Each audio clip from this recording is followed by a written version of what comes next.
Hello everyone, welcome. Thanks for joining us again for Manx Grand Prix Live. It's Friday, it's senior race day, it's the big one.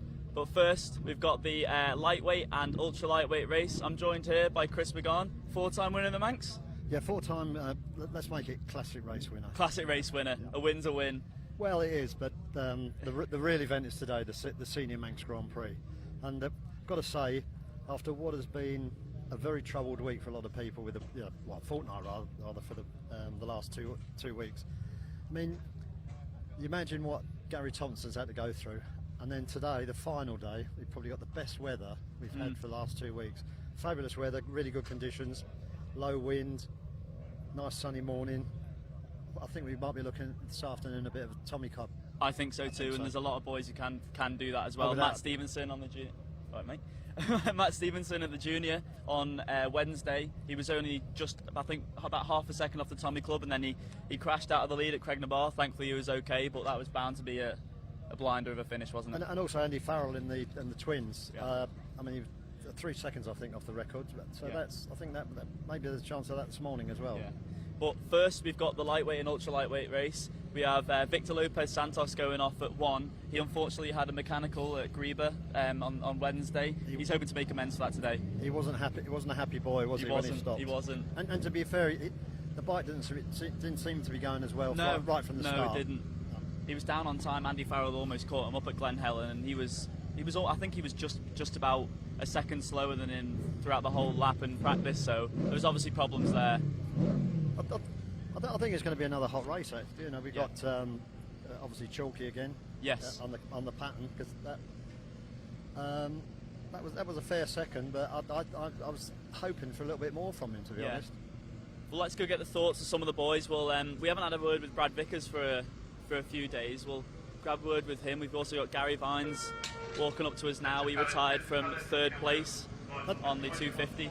Gary Vines on the only real proper racing motorcycle, I would say, the 250 TZ Yamaha. You know, a word with Gary now? Yeah, we'll just have a quick word with Gary if he's free. No. Starting the generator for his tyre warmers. Just get a shot of Brad in one of the most famous bus stops in the world. Let him have a moment and then grab a word with him. Right, I'll have a word with Brad now. Brad Vickers, how are you? Alright, you?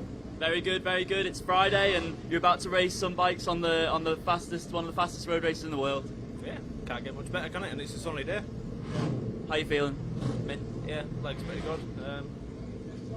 Get this one out of the way and look forward to the senior, really. That's the big one. You've done this all before, but it doesn't get any easier, does it? No, still get the same sort of nerves building up. Doesn't change, so yeah, we're in a good place. How was Wednesday for you?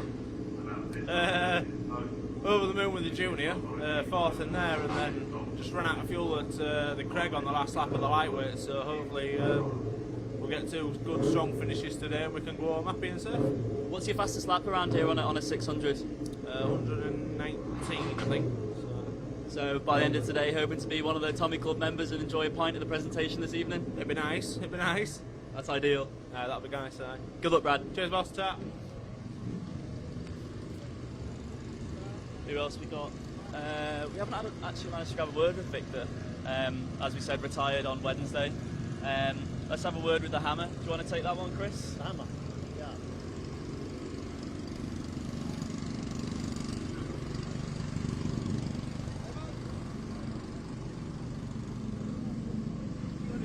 Can we have a word, please? Right. We've got David the Hammer Lumsden here. I notice you're very well prepared. First man up here, standing there just waiting for your bike. Yeah. Go on. So you seem to be sort of getting a little bit faster this week. Steady away and crack on today, I reckon. Yeah. Yeah. No, it's just the way I normally go in practice, just steadily build. A bit of a crap day on Wednesday kind of thing, but just looking forward to today, getting out and trying my bike as hard as I can. So you've got a top team with you. See Stu Bainbridge there, top man on the fueling, is he? Yeah, no, Stu was great. Matt and Gordon, Ryan and pressure and stuff. Yeah. Good lads around me, which makes the job a lot easier, you know. Yeah. I don't have to worry about too much with the boys. That's always the thing as a rider. If you've got the right people behind you, you know, obviously I ride myself. Sometimes if you haven't got the right people, it just takes the edge off you a little bit. It makes you more edgy, what I'll say, yeah. But these guys here, you're just chilling, just everything's right. Yeah.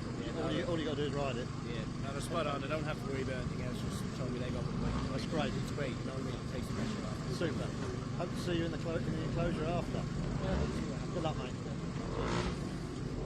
Right, let's see if we can escape this bee. You want me to get it? See if I can get a word with either Victor or Gary. Victor's got his helmet on, we might leave. Yeah, not interested. Don't blame him.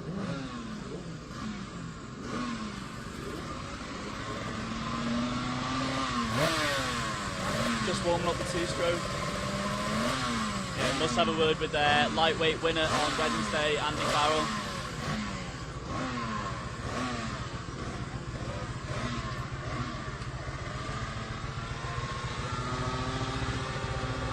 Andy, just quickly, winner on Wednesday. Do you feel like the pressure's off now? Big time, yeah. Once got that monkey up the back now, I'm out here to enjoy myself.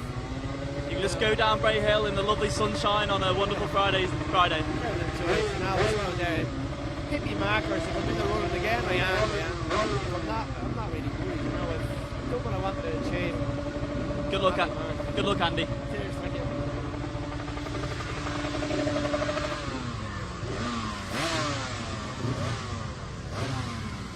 Where's he gone? There he is.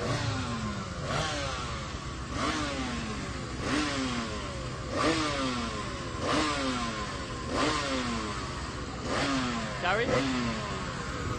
A bit of misfortune on Wednesday, but today's a new day.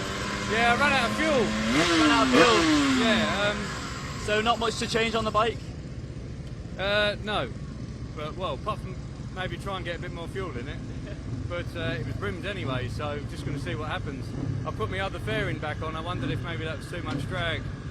So yeah, I've got to thank as well, if he's listening, Dennis Trollope, because he was banging on my van door Wednesday before the race to come and put a chain on my bike for me, and it was all packed up to go home. So he wasn't very happy.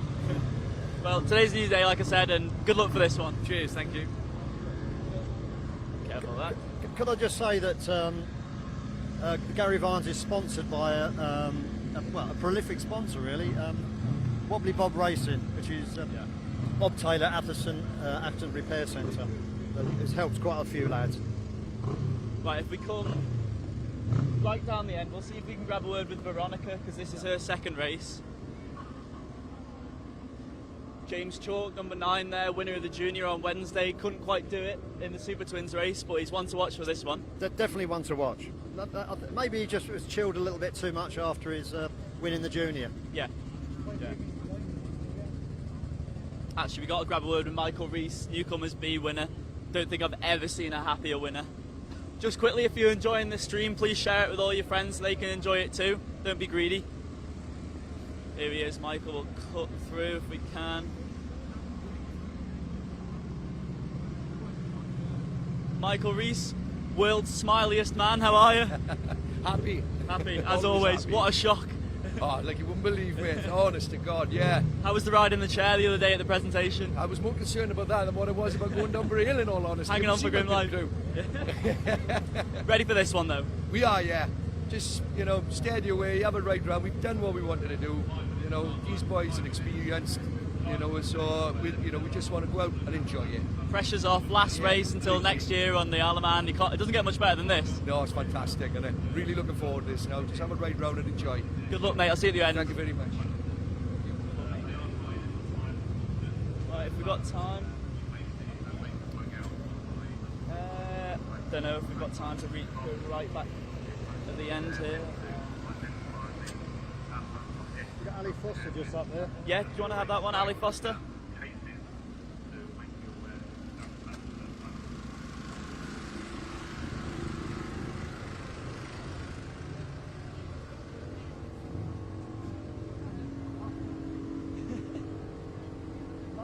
Here.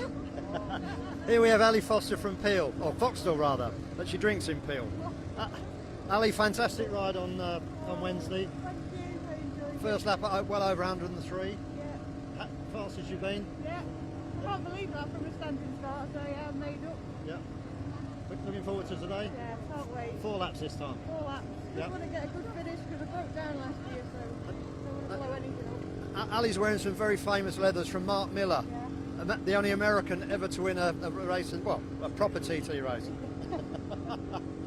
Have a good one today, mate. Thanks, Chris. All the best. Yeah, we can just quickly get a quick shot of Veronica here. Sorry. We'll leave her to it. Speaking to her boyfriend Michael de Koopel, Indy, very experienced man around here. And we're about, let me check, 10:43. We're about 2 minutes away from the start. So we'll make our way back down to the front now.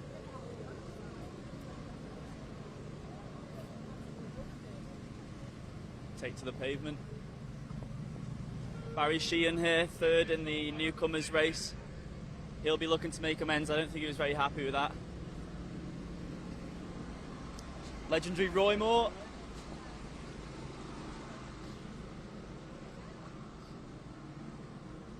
Yeah, cheers.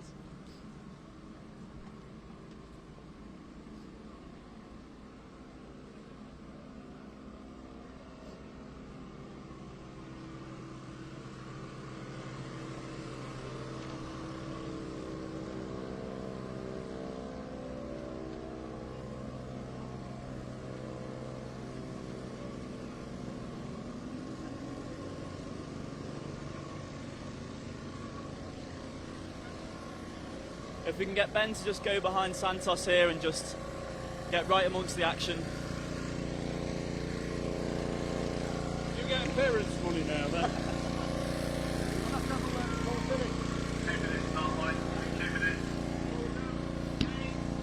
If we make our way now to the start line, we'll follow Victor all the way there. Lovely looking machine, this.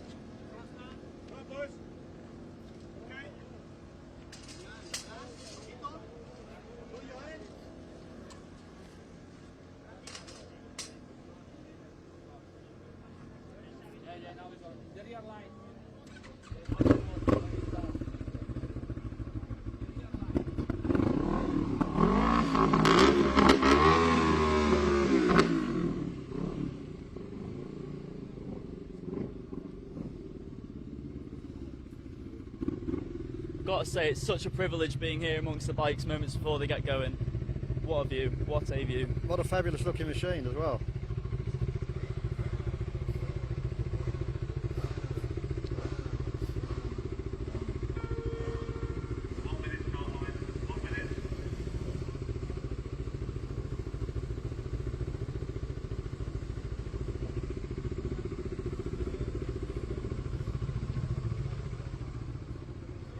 Let's just give you a quick reminder of what happened on Wednesday. Santos, an early retirement. We had a very close race up the top. We had Gary Vines in there, Andy Farrell and James Chalk. Gary Vines also a retirement on the 250, as we heard, running out of fuel. That's got to be a concern. Well, it has got to be a concern. I would have thought they'd normally be pretty safe with it. Yeah, it's retiring at the 33rd with 4 miles to go. Yeah. What's he got to be thinking right now? It's possibly a bit windy. Possibly the wind came into effect. Yes, That's what he was saying. He's modified the fairing, so or put a different top half on, which is slightly bigger. So 3, 2, 1.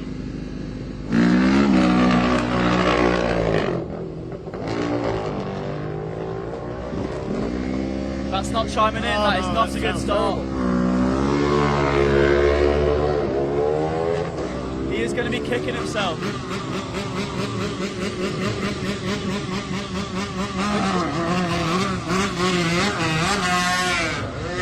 We had a disaster of a start for the first 3 bikes. Andy Farrell's the only bike that's got away well. Gary Vines is just chiming in now. There goes Brad Vickers, here's the hammer.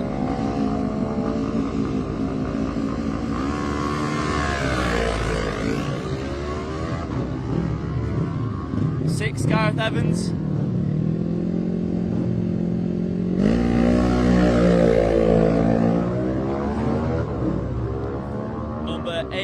Dave Butler. I think Dave Butler's been flying slightly under the radar. I mean, he was fourth. He has.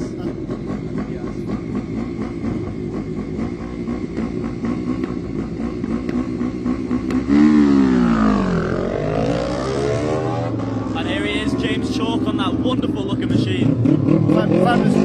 Sounds great as well.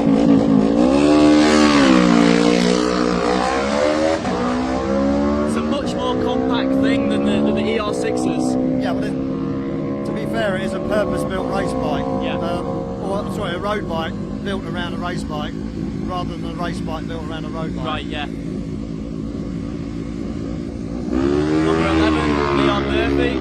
You got some interesting facts about Leon being a world champion? Yeah, he's a world champion drum major, which is a Roger pipe Wimbley, and safely drum band. weight. Number 15, Jamie Edwards.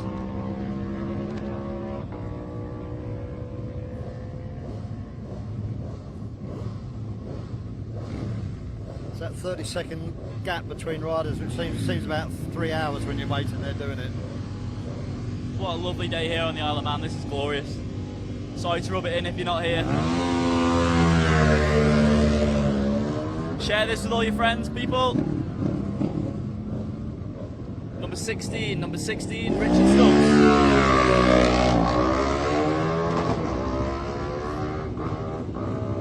Sorry, number 16 was Stephen Horn. This is number 17, Richard Stubbs. Next Dave Quine on another one of Martin Bullock's fabulous bikes.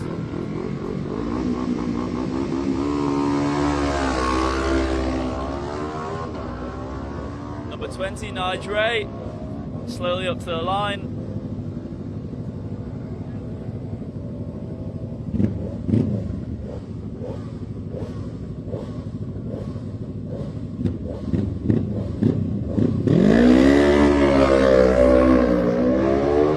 And here we have number 49, James Hind. One of Chris Moore's two-stroke. Chris Barrow. 18 years of age, James Hind. It's hard to comprehend, isn't it? And riding a real race bike. And here we have the winner of the Newcomers B.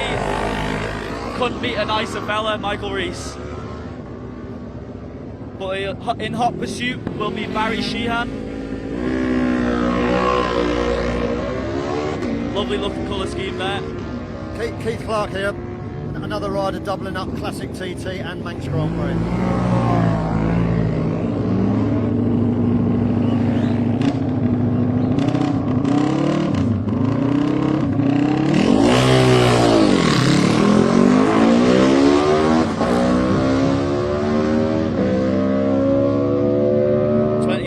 Richard Saville, 48, Paul O'Rourke on the Kawasaki, he's also a newcomer here. 50, Daniel Kappa.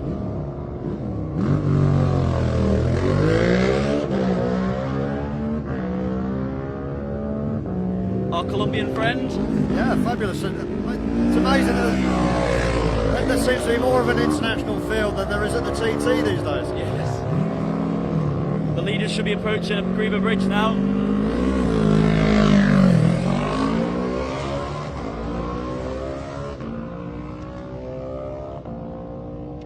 Paul Wardell, shortly followed by Ali Foster. Look at those eyes on Ali Foster. Wonderful shot. 42, Peter Moore, Roy Moore's son, went really well in the first Super Twin race. I think he was top 10. He was actually 9th. He was 9th, brilliant result for him. Japanese friend, Yoshihiro Kishimoto. It's a good Scrabble word, that. Another local man, Brian Appleton, on his 650 Suzuki.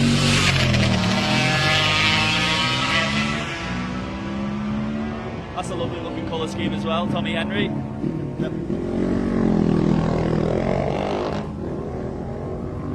Famous name as well, that O'Kane Motors. Ray Maloney.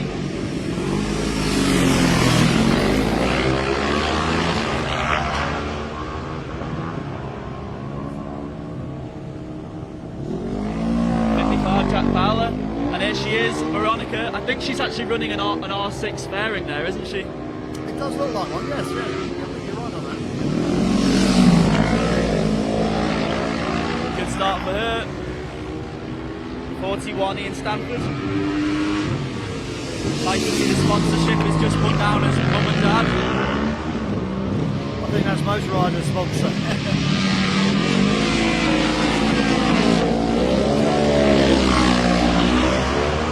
Another Continental rider just gone there.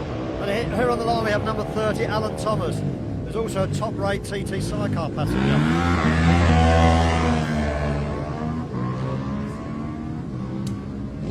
The leaders should be somewhere near Glen Helen now, I reckon.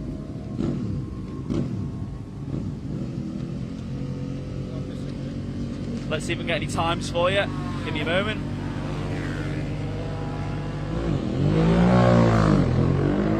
Be interesting to see if Santos made it to Glen Helen. He had a horrific start off the line. It didn't chime in, did it? It sounded terrible. I just hope for him that it does clear itself. You can sometimes get the fuel locking with the bikes being in the sun. And the breathers are blocked. We've had 8 through Glen Helen and Santos does not feature. We've got James Chalk leading, Dave Butler by 1.1 seconds, Andy Farrell all the way down in 5th, with Dave Lumsden in 4th and Gary Vines in 3rd. 4 seconds covers the top 5. Here we have number 22, Eric Lenzer. Eric's an Australian who lives in France. He also races sidecars. KTM sponsored by a French team. Winner of the ultra lightweight, Darrell Tweed. It's a lovely sound of 400 this. Beautiful bike, and he rides it superbly well. Now we must remind you that the ultra lightweights are only 3 laps in this race, so they'll be finishing about 10 minutes before the lightweights, I reckon.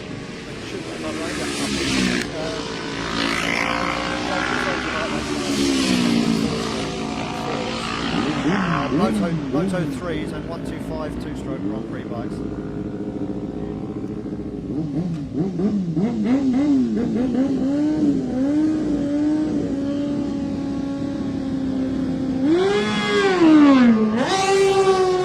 It's nice to see the 400 ultra lightweight class still going strong. Yeah, without a doubt. Yep. And here we have Alex Sinclair, top classic rider. Interestingly, 3rd on Wednesday's race. Darrell Tweed's 400 is exactly the same age as him, 1992 machine.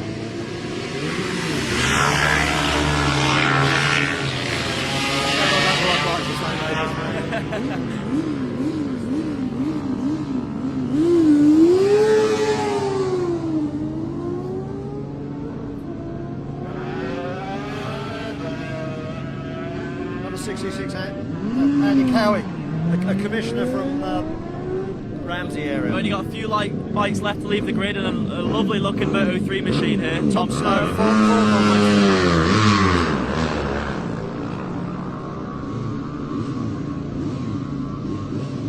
First 2 bikes through Balaf, Gary Vines through and Andy Farrell through, and Gary Vines has caught up 7 seconds on the road to Andy Farrell because he's now only 2.6 seconds behind is Andy Farrell on time. David Lumsden through, slots into 2nd. Brad Vickers through, 4th. Nigel Moore leaving on his Moto 3 bike. Nigel's normally on a 125 two-stroke. Martin Svensson.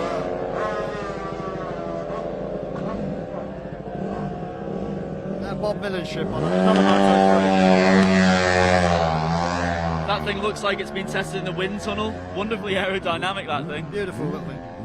And here we have the complete opposite. Aggo Murphy. A stark contrast. Looks like a 1000cc road bike.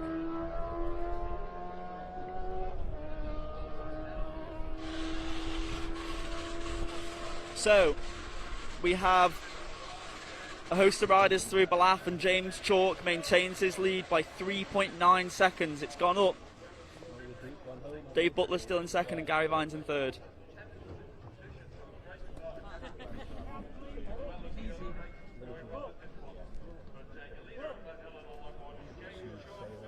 As we make our way back to the HQ to watch the feeds.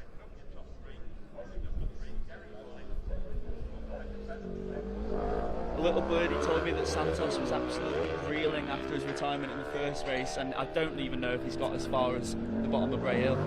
If he has, he's probably in the quarter bridge now. Sinking pints. He of course can't be doing that. He's out in the senior later. He's going to have to put that behind him. Of course, other pubs are available.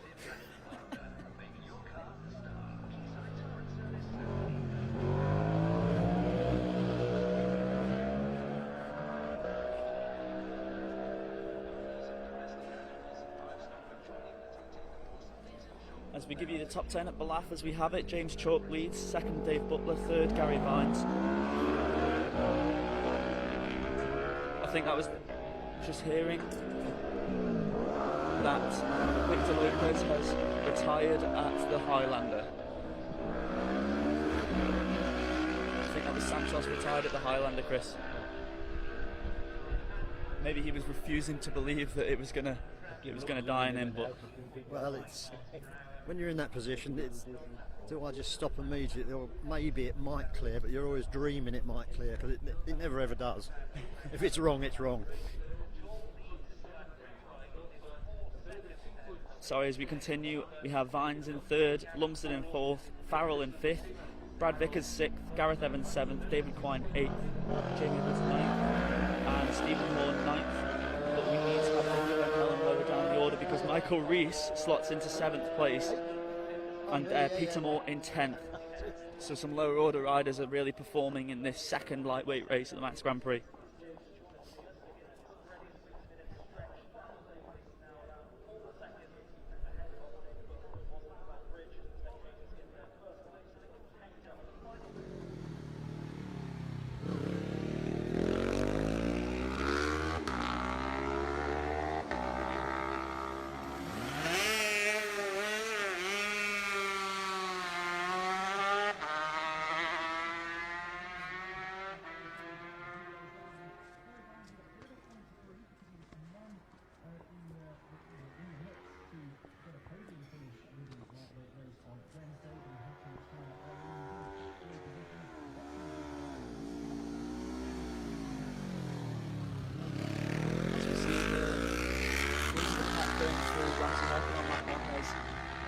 Through, still damp patches on the entry and exit. That's standard procedure, really. It's always tricky on the exit. It seems a little bit dry at the hip, and the next right-hand bend can catch you out. As Gary Johnson. Gary Johnson, yeah. That bike, there was nothing left of it, was it? Very lucky bird.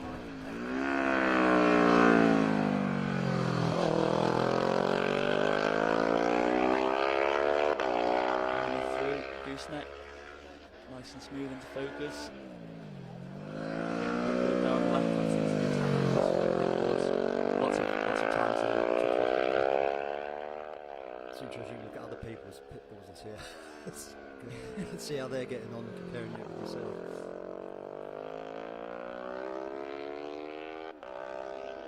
Interestingly, at Ramsey, James Chalk is dropped all the way down into fifth, with Dave Butler now leading 0.1 ahead of Gary Vines, with Andrew Farrell in third, 3 seconds back on Vines. So I wonder what's happened to Chalk there. Maybe run on at Crookshanks perhaps, or a mechanical? Or possibly Parliament Square. Parliament Square, yeah. But probably wouldn't lose 20 seconds, would he? He might. Unless he had to stop if this bike's coming through. If there's another rider behind him, yeah. Machine comes through. There is James Chalk. It seems to be running fine. Hot approach. Be interesting to see if he comes into the winners' enclosure. We need to get a lowdown on what happened there. It seemed perfectly okay there, didn't it? Yeah. I'm glad to see my tip, Mr. Butler's going well. Yes, he is. He's going really well. But Gary Vines is only 0.1 behind him at Ramsey. The only thing is that Gary's pit stop possibly a bit longer with the.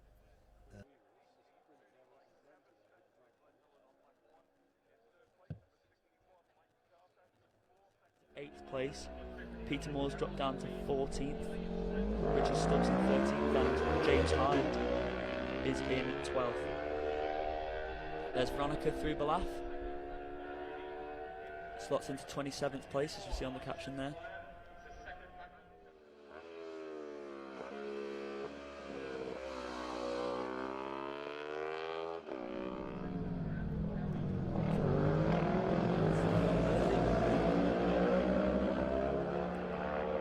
should be coming through the bungalow any second now.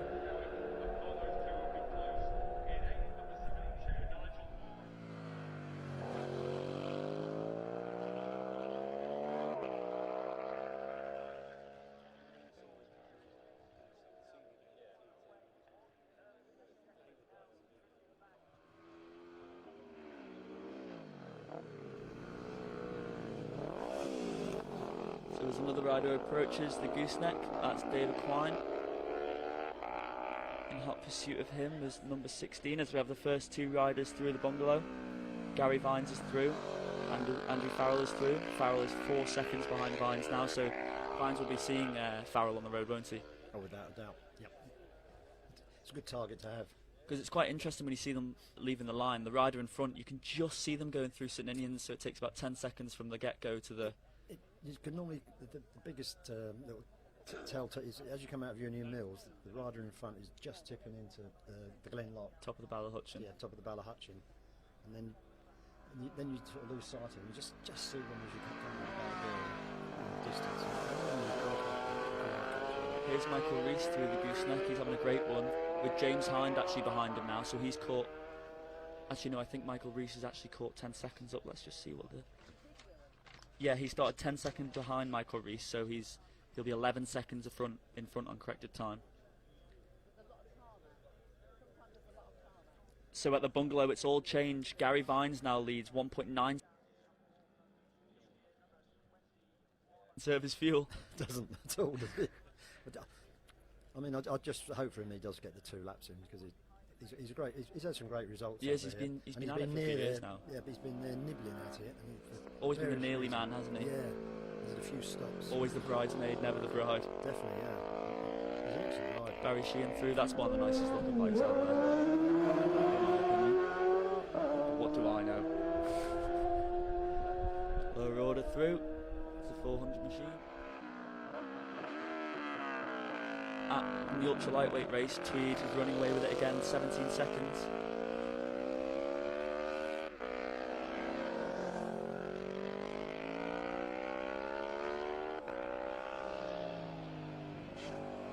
That's interesting. James Chalk was actually black flagged at Sulby Bridge. We'll just get an update on the reason for that.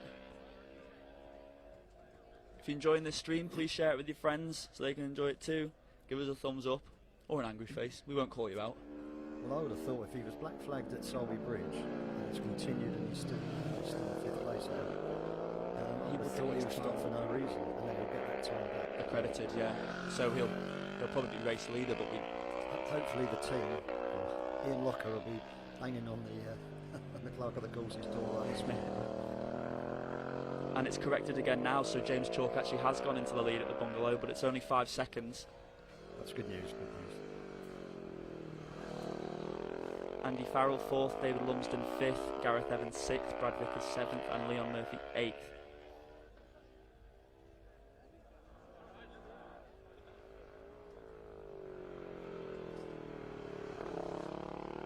Here's Peter Moore through. Peels into the right-hander. On the power. And out of sight.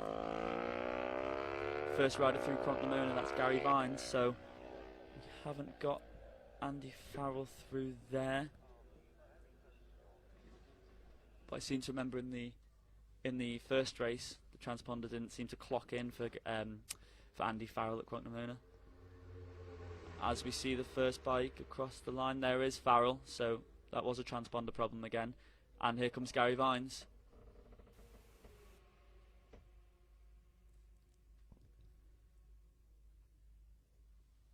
That is close.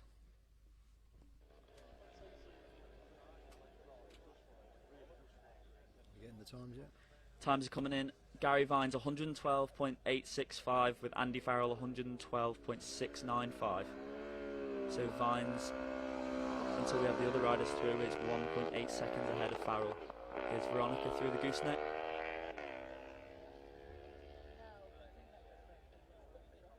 False neutral there, I think. As we have another machine through the grandstand. I'm just wondering why they're showing a rain flag there. It looks perfectly dry to me. That's that's the klaxon for a rider coming into the pits, so we'll just give you an update on that if we can. That looks like Dave Butler coming in. It is. Well, that could be because he can do 3 laps. So he's doing his pit stop now. Do a pit stop now, and all they're doing, they'll fill the tank. Whereas if it's only for 2 laps, they'll be guessing how much to put in. Right. Yeah. And he's obviously going quite quick with the. So that's going to shake the leaderboard up, isn't it? We won't get a real picture until everyone has then pitted after the next lap. 3rd lap, you'll get the real picture. So as we have it across the line at the grandstand, before we have James Chalk through, is Gary Vines leads Andy Farrell by 1.8 seconds. Dave Butler is 3 seconds back on Farrell. Lumsden in 4th, 5 seconds back on Butler, with Evans in 5th. Now we have Chalk through. He goes into lead by 8.4 seconds. As we see Dave Butler just leaving the pits now. So that'll be interesting, because he was lying in 4th place when he came into the pits. And that included slowing down. It did. So James Chalk a lap of 113.664, 19 minutes 54.994. It's not far off the lap record. It's 19:45. The 19:45. That's good from a standing start there. In a moment we'll be seeing our first riders through Greba Bridge. Let's have a look lower down the order. Has Michael Rees made it to Crocknamurner yet? Not yet. But he's through the Bungalow in 9th place. He's only 1 second behind Brad Vickers. And he's 6 seconds up on Jamie Edwards. Going very, very well. It's very impressive for a newcomer. Let's have a look at the ultra lightweights. Darrell Tweed, Steve Moody, Alex Sinclair and Daniel Ingham have all reached Ramsey. Darrell Tweed leads unsurprisingly by 17 seconds. As we see on Manx Radio's Twitter, Chalk was black flagged at Sulby, but he will be credited with 29 seconds as they found nothing wrong with the bike. So, that's interesting. Yes. As the first bike comes through, that's Andy Farrell. Goes into left-hander, quick approach, quick exit, no ducks. That's a little victory, and there's Gary Vines, who's wonderful shot. Definitely closer than 10 seconds there, yep. wasn't he? Roger Wibley's come into the pits. He may just be doing a top up and go.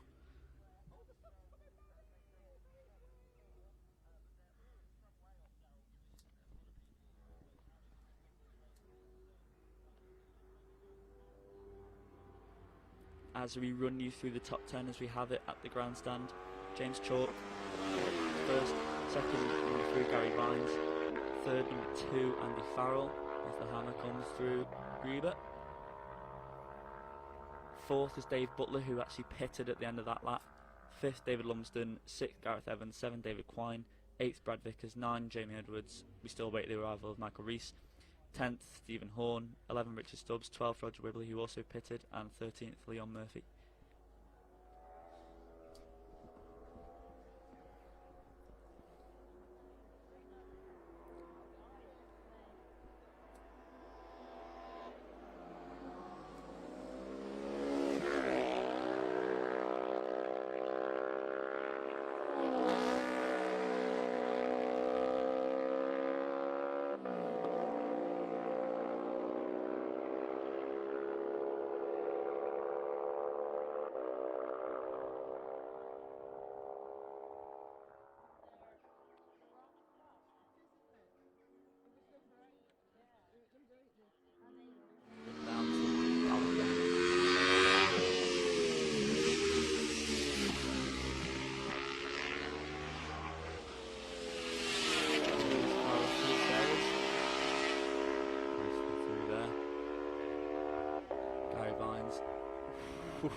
That was wide.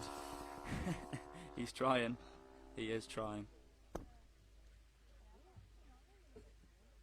As a couple more machines go through Greba Bridge in this lightweight, ultra lightweight race at the Manx Grand Prix.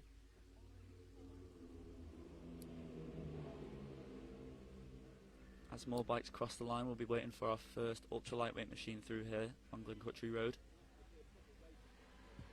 As we remind you that at the end of this lap, the majority of the riders will be pitting, so we'll give you a live feed from pit lane.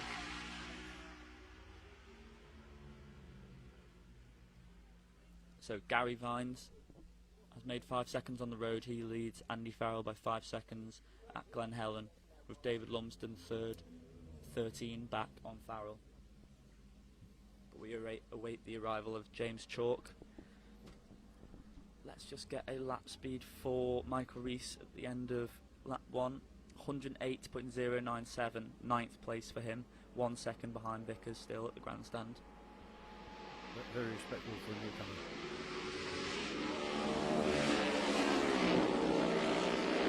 And Chalk is now through Glen Helen, right on the coattails of Brad Vickers, who leads Gary Vines by 9.1 seconds. So he's pulled out half a second from the grandstand.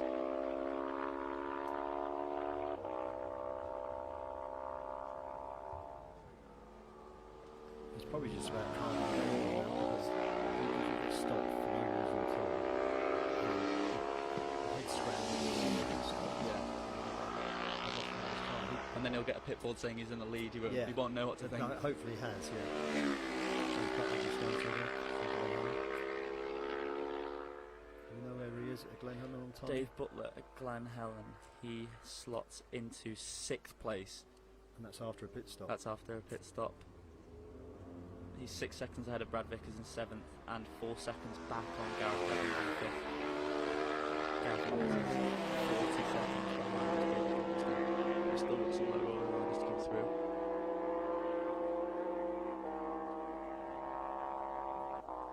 As Reggie Ribley goes through, Grieber. 3 riders. He's just about to be overtaken by James Hind, I think that was, and Michael Rees. Get an easy slipstream off him.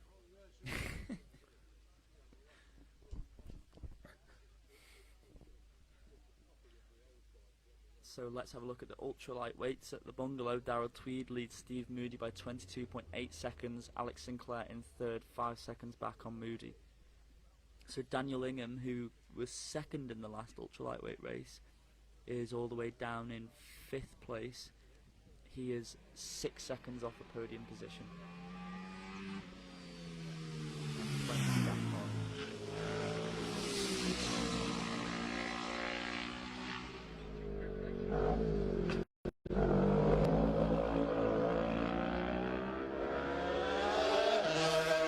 Wonderful jump from Andy Farrell there.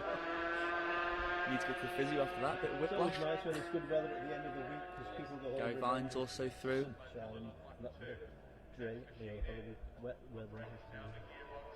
As we hear another pit lane klaxon here at the grandstand. So let's get the times through the lap.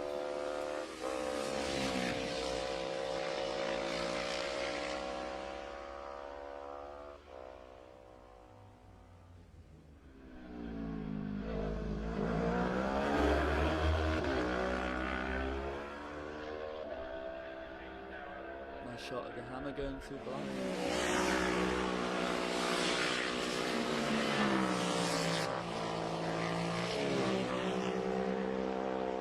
There's Hind through. Ribley through. The time in the pit lane, that's 42. I think that's Peter Moore, isn't it? 42. It is Peter Moore. He was having a great run. Unfortunately, and 41 as well. 41 being Ian Stanford. There's James Chalk through the lap.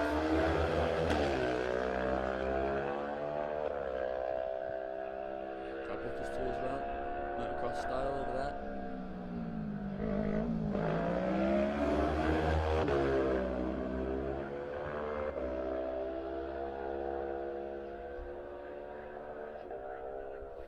As we await the timing system to kick in here at Ballath.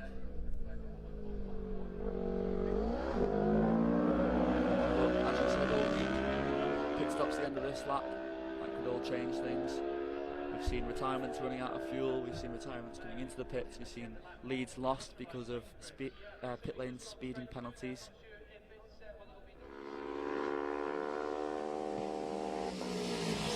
So Ballath lap 2. James Chalk leads Gary Vines by 11 seconds.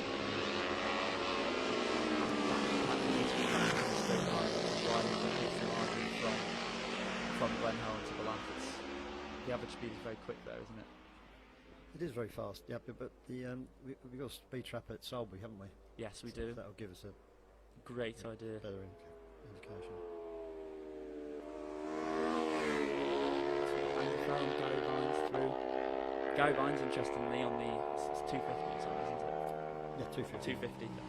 Gary Vines on 250 is only 0.3 of a mile an hour slower than the 650 of Andy Farrell at 146.2. David Lumsden has got the fastest machine, 146.5.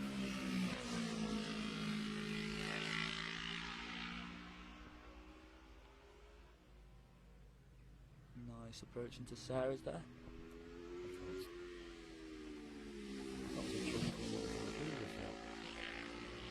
Oh, it is. There he is. Yeah, It's, 150.5, so that's, yeah, that is quick. James Chalk, 148.8, so marginally slower, but definitely the fastest one now. We saw in the live, the races at the saw that with Joey Thompson on the pack going through. It was just slipstream city there, isn't it, at the northwest? Oh, without and a it was doubt, so much faster than any of the other Super Twins. He didn't need to use the slipstream. No, he'd gain like 2-3 seconds at the end of a straight on the run down to University. I thought the most interesting thing was Jeremy Williams saying not only was it faster, it handled a lot better, a lot better than our Kawasaki's. If you look at it, it's old twin shock. Everyone seems to be thinking that monoshock's the way to go, but Right. Yeah, because it's got the two suspension shocks. That's right, on it either just- side of the seat. just hasn't like it? a classic bike. Yeah. Maybe we'll see some other bikes changing. It's a lot more compact.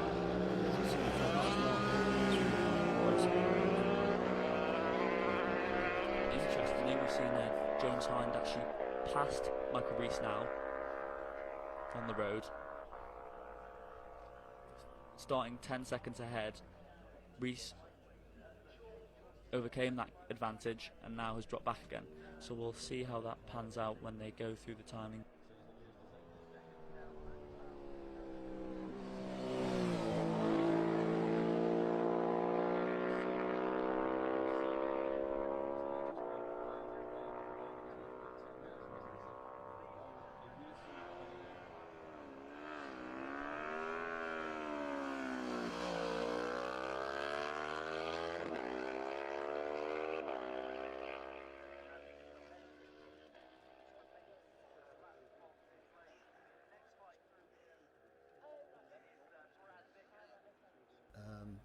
But because you had to be 18 for the race, which normally includes the practice, Yeah. there was a lot of argument, and in the end they even race.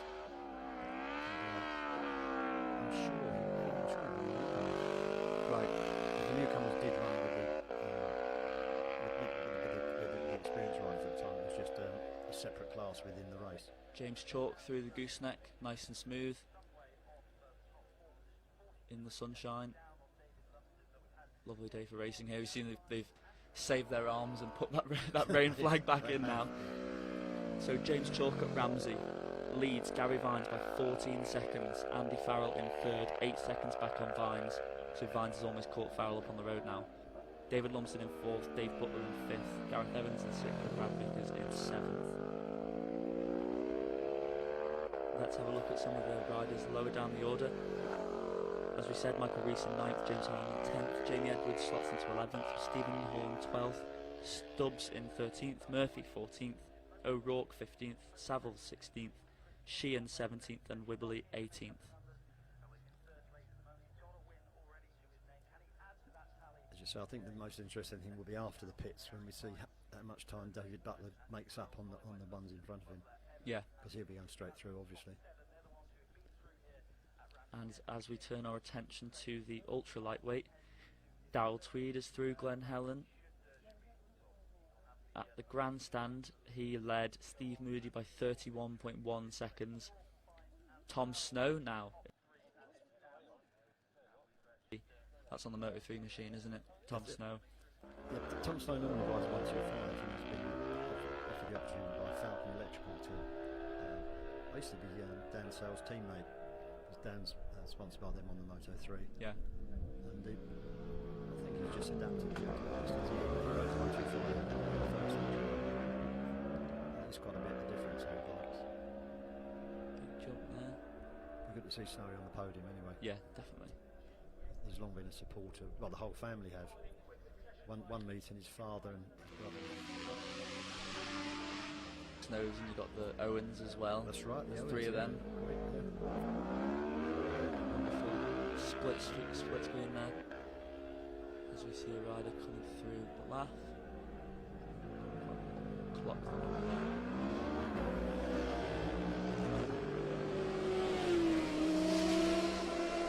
So it's all changed in the ultra lightweight race. Daniel Ingham, who we were saying is 6 seconds off the podium place, is now up to third. He's 9 seconds back on Snow, and he has a 2.3 second advantage over Andrew Cowie, who was he is 8 seconds ahead of Mike Carter. Alex Sinclair's dropped all the way down to 6th, so I think he may have a problem.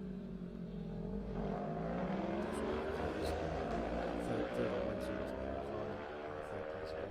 Just an update on retirements. We've got Tommy Henry retired at Ballacrane. Fast approach into the gooseneck.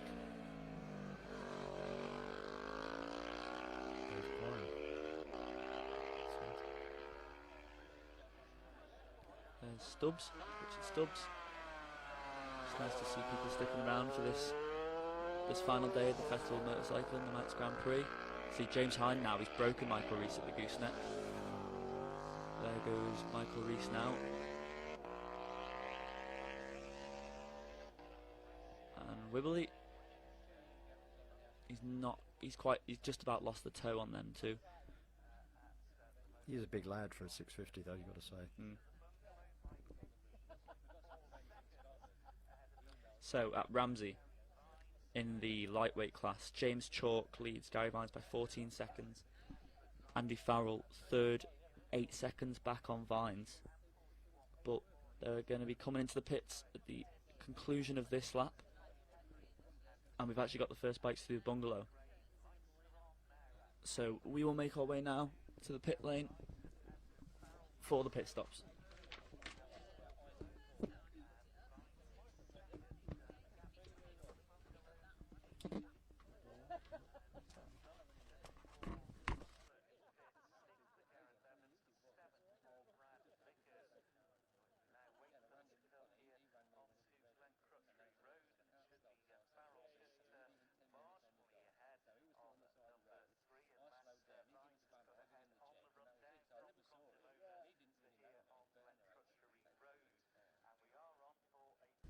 Prize goes to the most random place. Won't give you any prizes though. You just win. My brother in Madrid says he can't hear me. It's probably for the best.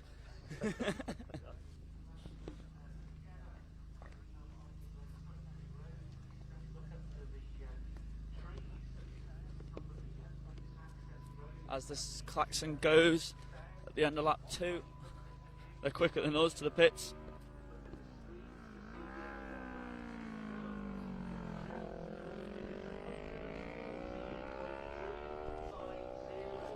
$114.350.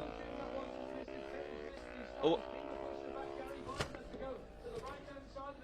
Andy Farrell's missed his pit, so he's having to get scooched back. Gary Vines in as well.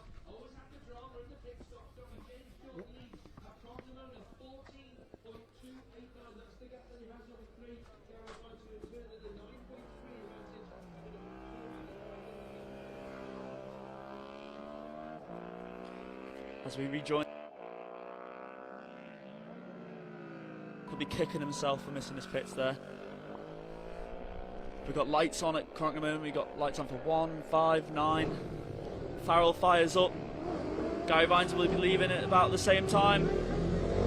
He's losing his advantage.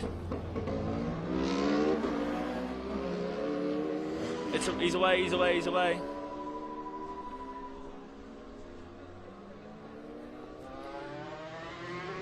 So all that work that he's done over those 2 laps to catch up with Andy Farrell's almost gone now. Well, I think it's partly because he'll be putting more fuel in with the 2-stroke.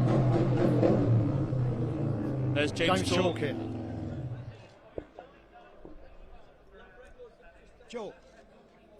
New lap record for James Chalk. 19 minutes 41, 114.993. Fabulous. Thanks, Chris Kinley, for giving us that information. As David Lumsden leaves the pits, Chalk leads Vines by 15 seconds, but judging by how quick this one is, I think it'll be a much bigger gap by the time they get to Glen Helen. I think so. Yep. That's a quick stop.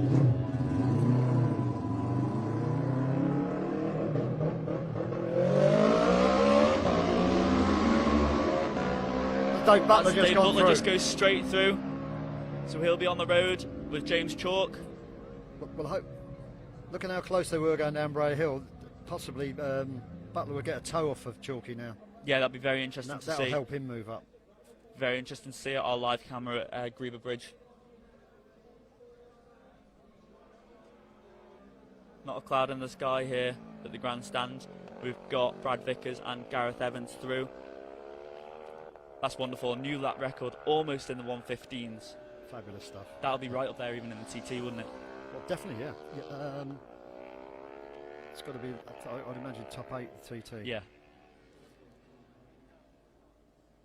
Well, we saw Michael Rutter win on the pattern last year, didn't we? Oh, did, yeah.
Louise is here and William.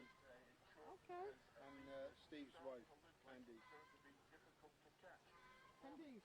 Yeah. Where's Steve? Working. Because they've been away, you see. So we have to go to work. We'll have the radio on there then.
going through. We've had Chalk through and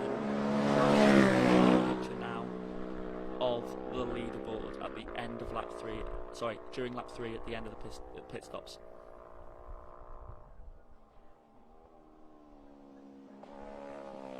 We've got James Chalk in first. He's 45 seconds up on Dave Butler. Gary Vines third is only 2 seconds back on Butler, with Andy Farrell fourth, only 0.4 back on Vines. Then we've got David Lumsden also through, Gareth Evans through, and Brad Vickers also through.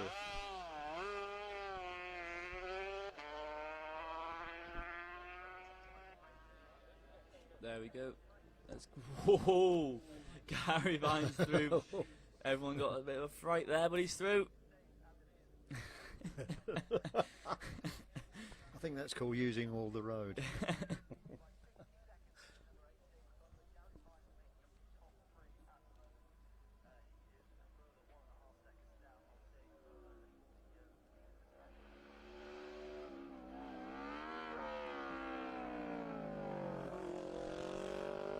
As we see another bike, that's the race leader. That's James Chalk. He's through. He's past the hammer on the road. Nice lean angle through.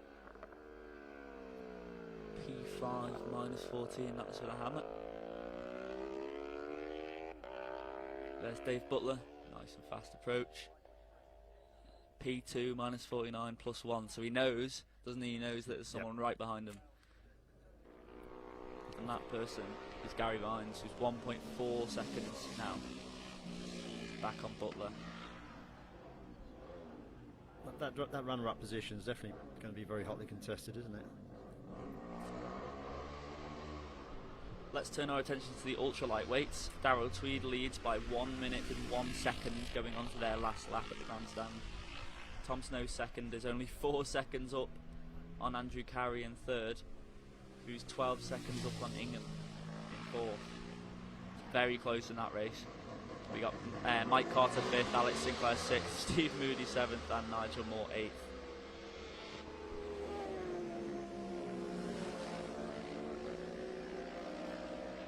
We have a nice overtaking manoeuvre into Griever there. I think that was actually Daniel Young going through. Let's have a look at our friend Mikey Reese. He at Balaf was running in 7th place. 12 seconds back on Gareth Evans. He's now 7 seconds up on Vickers. James Hind in 9th. That's incredible. Great performance from these two. Really good.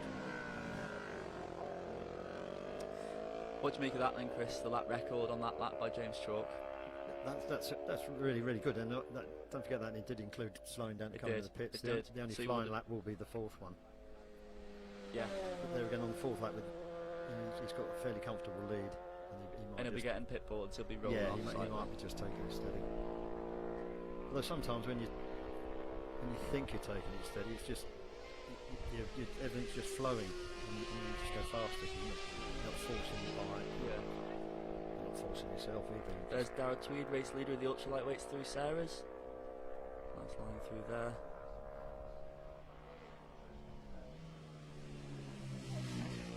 Keep picking in the bottom corner of the Sarah's cottage footage.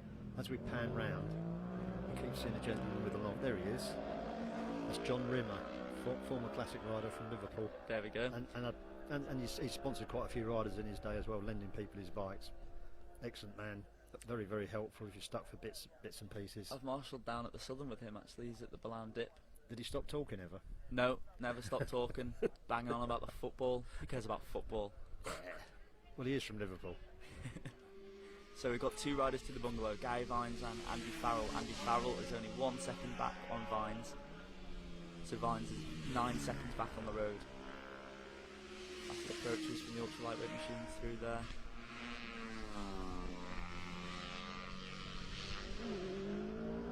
Carrying lots of corner speed. There's Tom Snow. Looking good. As Hernandez goes across Balaf Bridge. Great one. He was absolutely delighted at the prize presentation the other night.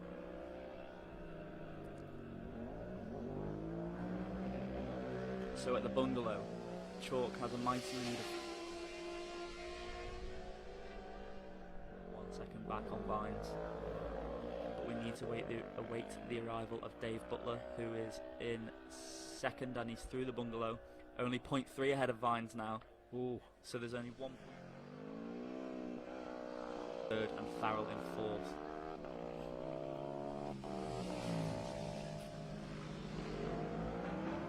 Quine tipping in a bit early there into the gooseneck. Trying to got the crankcases on the other side. Ali Foster through Ballath. Where's she featuring? At Glen Helen, Ali Foster was running in 24th place, 0.8 down on Yoshihiro Kishimoto. Then Fernandez in 22nd.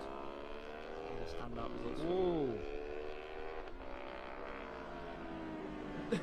So I missed that. That was Kishimoto.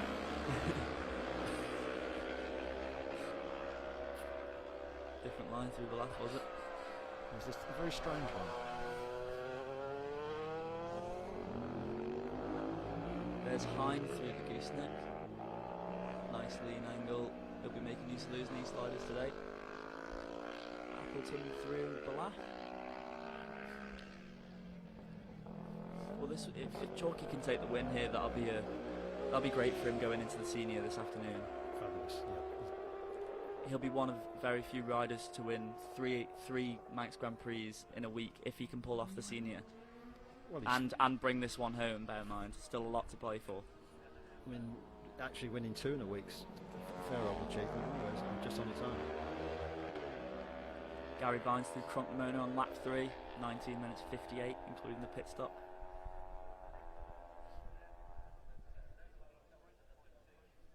Only got 7 bikes through the Bungalow so far.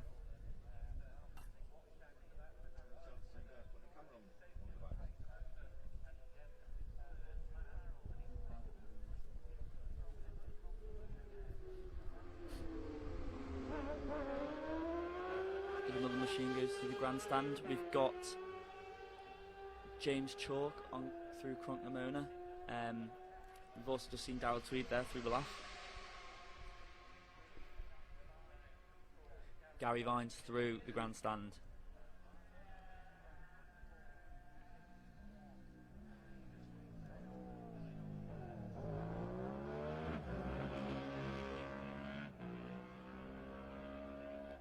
Andy Farrell a lap of 108.395. Gary Vines 107.461. Gary Vines is now dropped behind Andy Farrell at the grandstand. He's 1.7 seconds. Was it at Crunkmona? For some reason, Andy Farrell's transponder is not clocking through at Crunkmona every lap, so he doesn't feature there, so we can't see what the difference was between Crunkmona and the grandstand. That's Dave Butler through the grandstand.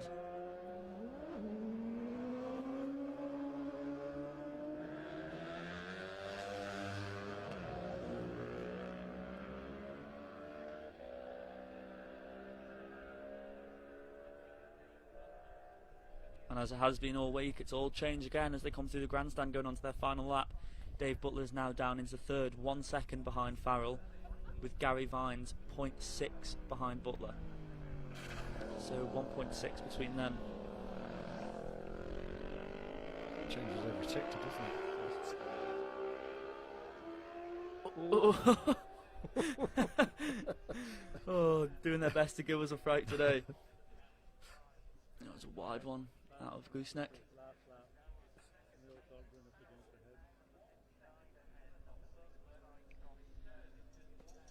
Ultra lightweights, Darryl Tweed at Ballath. Oh, it's down to 19 seconds at Ballath in the ultra lightweight. Something's going on there as well. Andrew Carey in third is only 6 seconds back on Snow. What's going on there then? He had a 1 minute 1 lead. I can only imagine he's pulled over somewhere and then got going again. It's a fair old lead to lose, isn't it? Yeah. Fernandez through the gooseneck.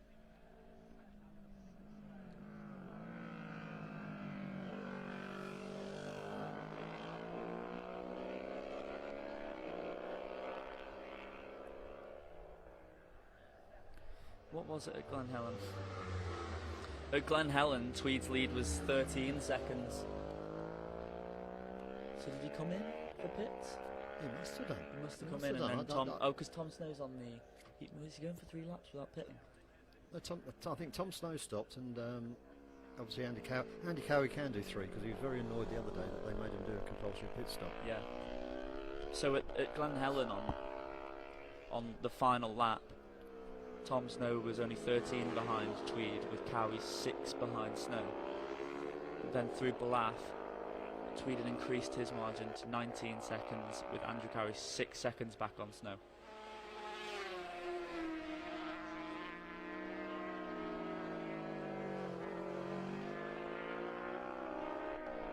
Murphy through Reba, Yoshihiro through the gooseneck. Recovered from his jump.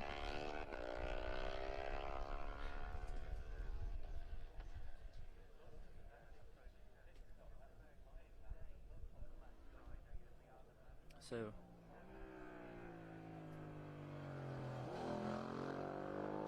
leaders should be coming through Group Bridge any moment as Brian Appleton goes through the gooseneck. There he is, the hammer through.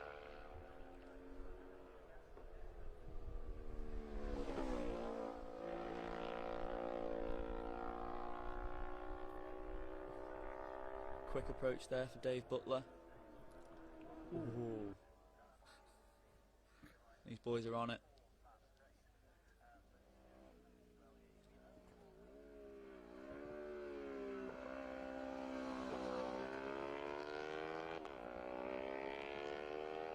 There's Veronica. Sorry we haven't covered her in this race, but she's safely through the gooseneck. Where was Veronica? She's in 25th with Ali Foster 24th. That's great for those two.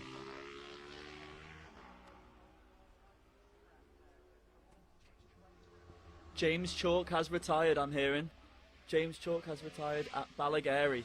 Oh, I didn't think I saw him come through Greba Bridge, so... oh my word. It's all to play for at Glen Helen. It's all to play for. Gary Vines, second place. 3 seconds back on new race leader, Andy Farrell. We've got to get Dave Butler through, but I can't believe this is happening. He had almost a minute lead, and it's all gone after that retirement. We were looking at a close ice for second, and now it's for the lead. I mean, that's... If we can say anything about Gary Vines, he managed to get to the pit stop, which is better than he did on Wednesday. So that bike can do the 2 laps. Certainly can. And it's just... what do you say? What can you say? It's just getting...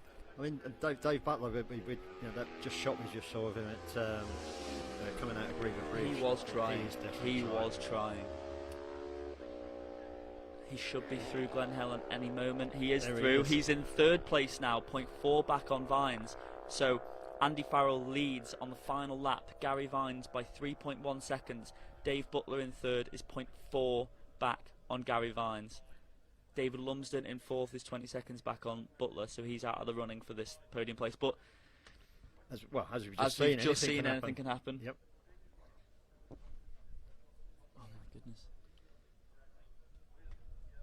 So Chalk at the grandstand had a 51-second lead. But as we heard, that retirement, he's out of the race.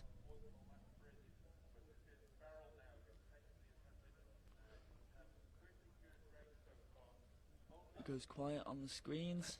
How are we going on the ultralight? Ultralight. Tweed leads Snow 22 seconds on the final lap at Ramsey. Andrew Cowie is 10 seconds back on Snow, and Ingham is 13 seconds back on Cowie. Sinclair is in 5th, Moody 6th, and Carter 7th. We mustn't forget they will be finishing first. They will. Before the twins. Full quiet on the roads as we await the next rider through.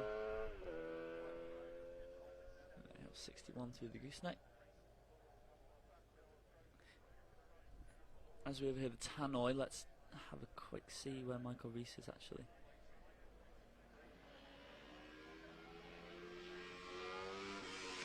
Now Carisse at the grandstand was running in 7th place, 14 seconds back on Evans. Hind also featuring in the top 10 and 9th. That's a great run from him. There's Evans through Glen Helen. And there's Vickers.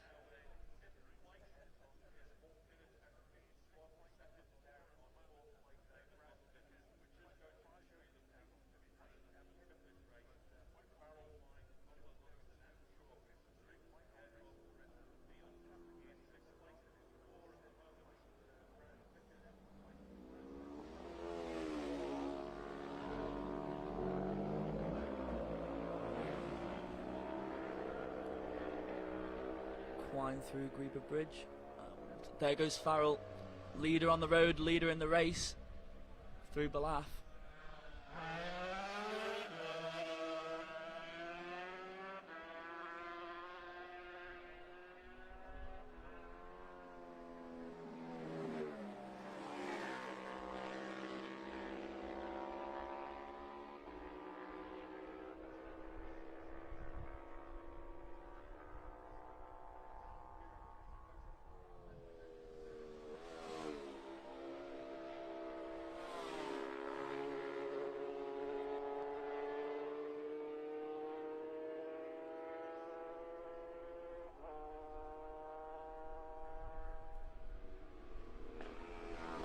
Seconds back on the road, but we await Dave Butler over Balaf.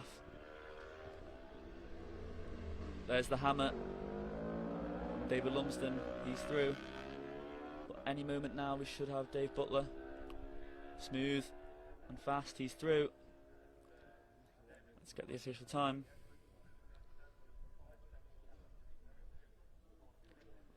Butler is third. 0.8 back on Vines. Whoa. So it looks like Farrell's really putting the hammer down now. But it's all to play for that second place, and well, all to play for all the places on the podium. Farrell through Sulby, 147.2, Vines 144.3 on lap 4. At the Bungalow on this last lap, we've got Darryl Tweed from Tom Snow. He's 27 seconds in front of Tom Snow. Then 8 seconds back on Snow, we have Andrew Cowie. And then 24 back on him, Alex Sinclair. So we'll watch till the culmination of this lightweight race, then we'll grab a word with the ultra lightweights after we've seen the finish of the lightweights.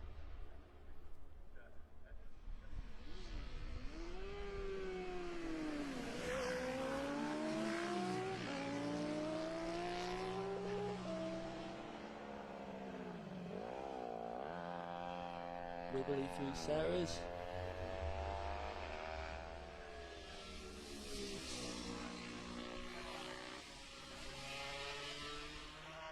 More machines into view. That's 11. And that was James Hind, I think, on the 400. 250, sorry, 250. Richard Stubbs.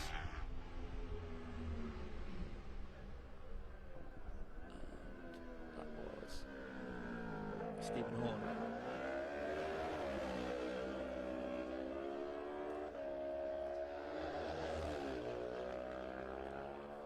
Gareth Evans through Balaf safely onto his final lap, and that was Brad Vickers.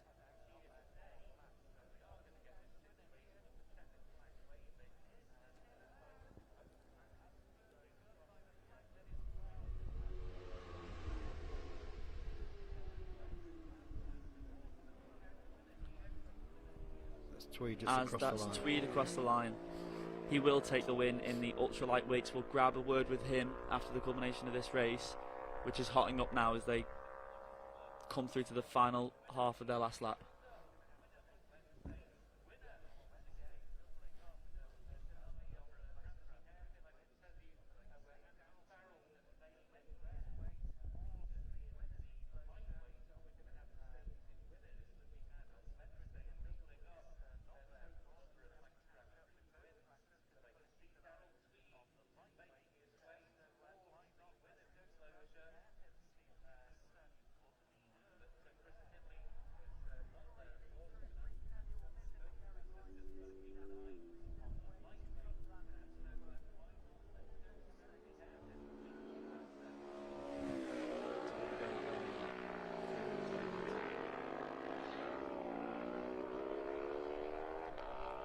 as we have Andy Farrell. That's fast. He's through. Race leader Ramsey. Gary Vines, that's more than 10 seconds. But he's in. And it's fast.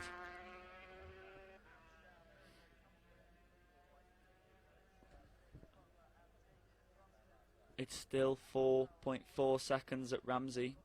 And he's pulled away from Dave Butler now. Dave Butler in third, 2.1 back on Vines.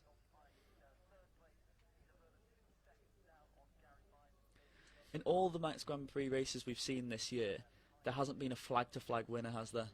No. No, not at all.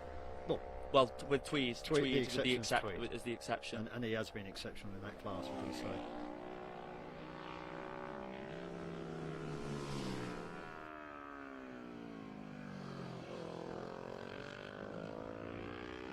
As we have fast approaches in, there is the hammer through the gooseneck. Nice and smooth, he's up and away. P4, minus 22, he sees on his board. There's Dave Butler in third. He's away, P3, minus 2, plus 23.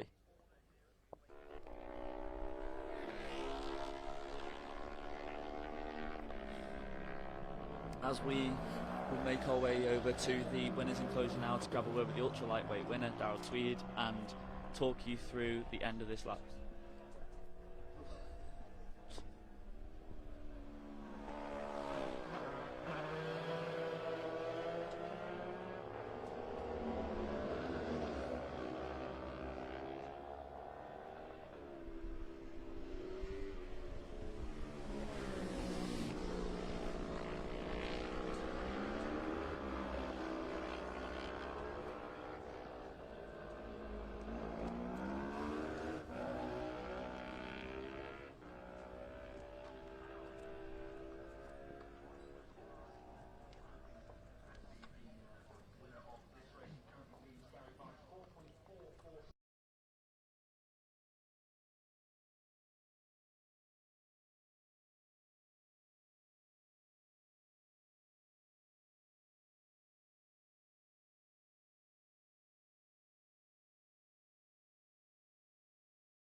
Darryl, here we are again. Yeah, boy. That was a brilliant race for you in the sunshine on the Isle of Man. It really doesn't get any better. No, it can't get any better than that. Hey, it was absolutely brilliant, so it was. I was enjoying every minute of it. What were the conditions like? Conditions were grand the whole way around. Couple of wee damp patches here and there, but nothing that would slow you down anyway.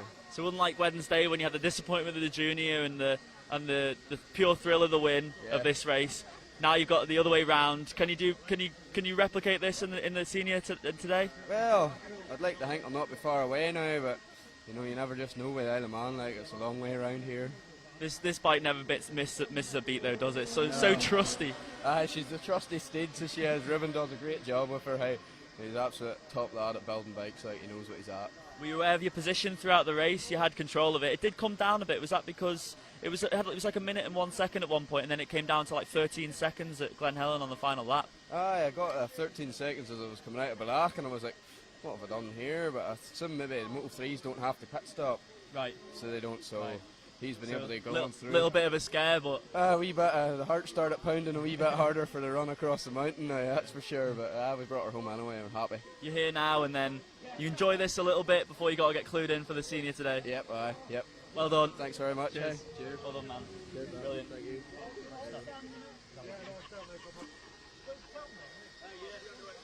It's good on here. We get the two of them together then. Yeah, go on. And all the marshals are waving, they're going like, Yeah, I realise. I didn't think it was you or me. Stop laughing, you're live on TV. I'm live on TV. You certainly are. Has it broken yet? No. Have you noticed we've got matching ears? Yeah. I'm his love child. Well, fantastic result. Your first podium. No, second podium. Second podium. Yeah. Oh, sorry. But many years ago. Most people had forgotten about it. Oh, I obviously did as well. Good ride? No, Yeah. No brilliant. problems? No, none at all. Apart from a slight detour of a nook on the second lap, which was something to do with the rider, I think. To be honest, it was fine. Great result. It's your first race here, I think, on the Moto 3. Yeah, isn't it? first time I've ridden Moto 3 here. And you're on the 125 on Wednesday. No, I rode Moto 3 on Wednesday as well. Wednesday as well. Sorry, That was practice. Yeah. But yeah, it was that's a cracking little bike. Great. I absolutely love riding. It's brilliant. I just got to say a massive thank you to the Falcon boys, Yeah. Colin and Phil, and also Dan, because obviously he's my teammate. He basically built the motor and sorted all that side of it out. So get well soon, mate. It was, Yeah, you took the words away from me there. Definitely, that's the Falcon team. Obviously, first sponsored Dan, Yeah. and then you've come into the team. Yeah.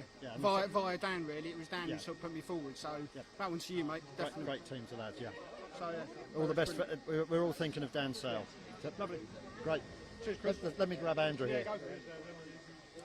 Come here. Oh, right, sorry, Chris. Last time I saw you was in a pub in Peel, wasn't it? Oh, don't. Shh. That's A church in Peel, a sorry. nasty rumour. Yeah.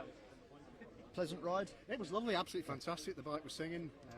Massive thanks to Rugby Racing and Neil Wood for putting the bike together again. We had a little bit of a problem on Wednesday and Matt sorted it out. And, it was flying, absolutely flying. And it's nice that you didn't have to do a compulsory pit stop. That was a huge help, of course, yeah. But we'd won for that. We're blanked out here by double winner, Mr. Farrell. Yeah, so trouble-free run. Yeah, Conditions good? I nearly fell off laughing when Tom overshot the nook, but apart from that, it was fine. No dramas at all. I had a similar thing with Dominic Herbertson a couple of years ago when he tried to go up the bank at Signpost Corner, and I nearly fell off laughing all the way around Bedstead. Other than that, yeah, perfect. Massive. Come on, you're needed for photos now. Go on. As you may have just seen, Andy Farrell managed to control that race over the mountain.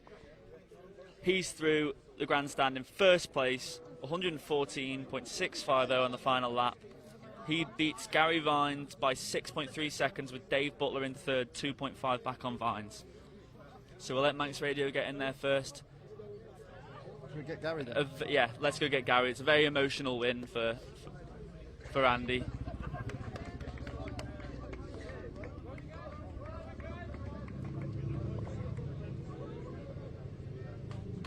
Grab up in here, Gary.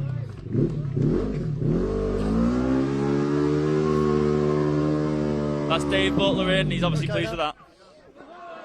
Well, how close was it? 6 seconds in the end. Oh, was it? At times it was a lot closer. Yeah.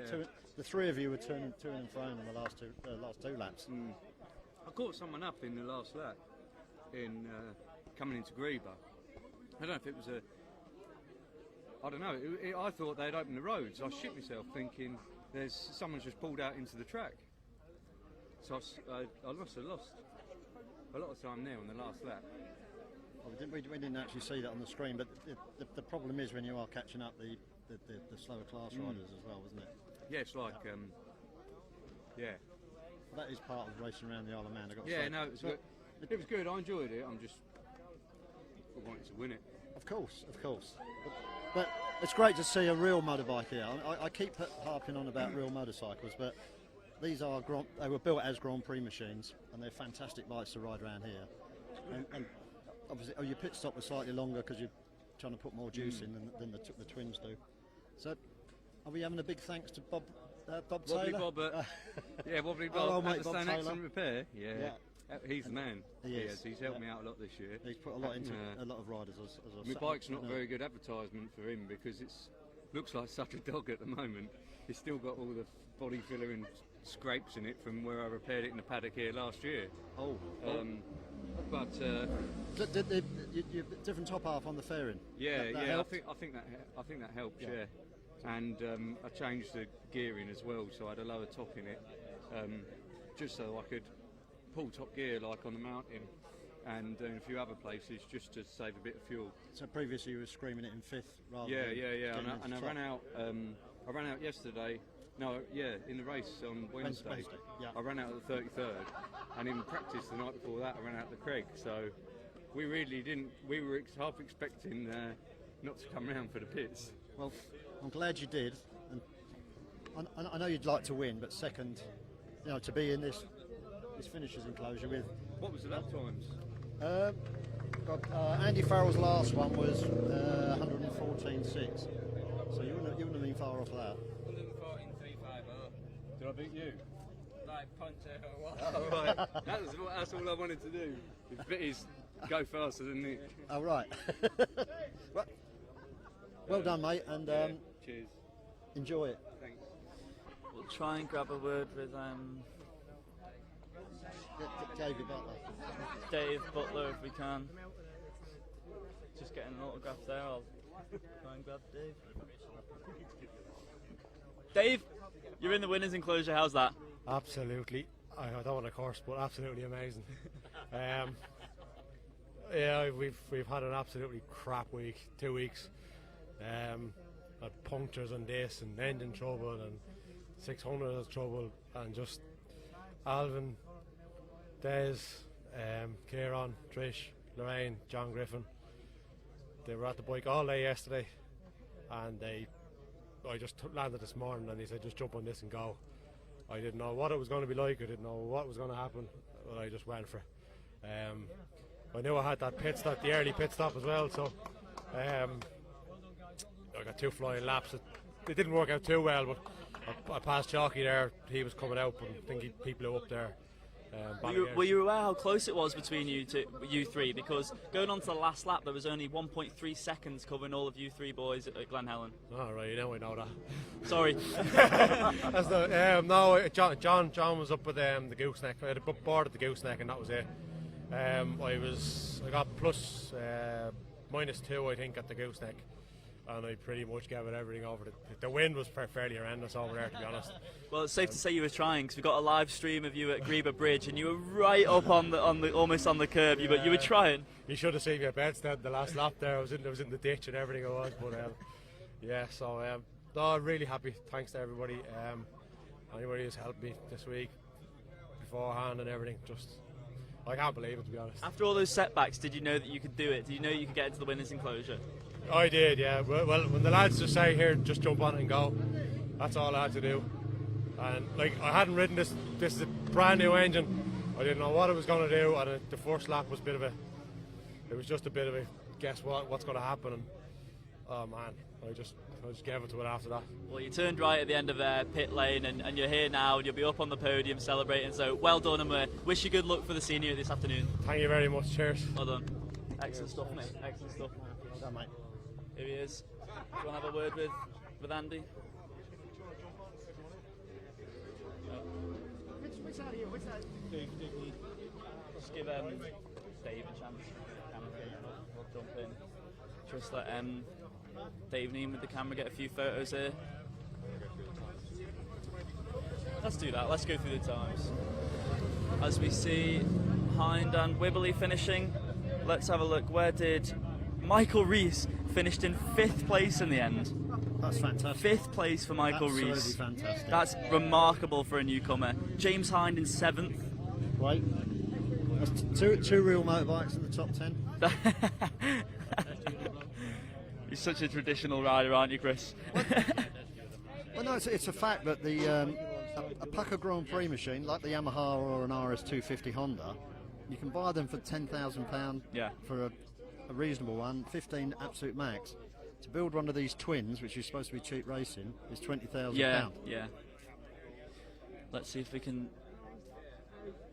Right, jump in there. Excuse me, can I have a... Andy, yet again. How's it feel? Double winner, not many of them. No, not many of them. Didn't think I was going to do it, to be honest with you. A bad old start, and conditions weren't suiting me up the mountain, and just couldn't get the drive down on the bike, and took a long time to settle in.